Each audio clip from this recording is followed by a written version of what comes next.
Situé au nord du Mali, à 80 km de la ville de Tombouctou, le lac Fagibine a commencé à s'assécher dans les années 1970 suite à de longs épisodes de sécheresse de plus en plus dévastateurs. En effet, de vastes étendues d'eau et de terres cultivables, alimentées dans le passé par les crues du fleuve Niger, ont peu à peu laissé place à des dunes de sable. Pour les villages avoisinants, les conséquences sont dramatiques.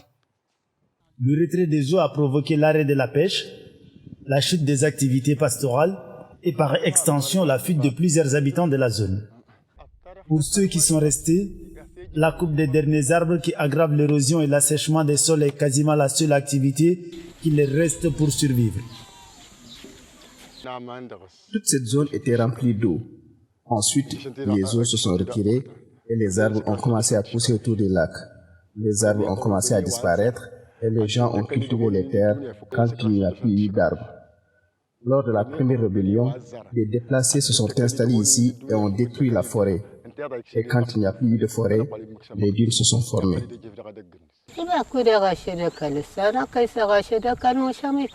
Je sais que cela détruit l'environnement, mais qu'est-ce que je vais manger si je ne le fais pas? Mes enfants ont grandi. Ils ont fait ce que font tous les jeunes, partir et ne plus donner de nouvelles. Je suis restée. Eux, ils sont dispersés dans différents pays. Depuis que le lac a tari, un gaz émanant du sol brûle les quelques arbres qui restent dans les environs, ce qui rend la terre incultivable. Mais un autre danger menace les jeunes qui sont restés dans la région. Le recrutement potentiel par les groupes armés, car ici, le travail se fait rare et dans le village de Bintagungu, l'école est fermée. C'est une école d'à peu près 400 élèves. 400 élèves, cela veut dire toute une génération perdue. Une génération préparée pour l'exode ou bien pour le recrutement. Mais malheureusement, il y a une force plus forte que nous qui est venue détruire l'école. Le désert qui avance, l'érosion, l'ensablement.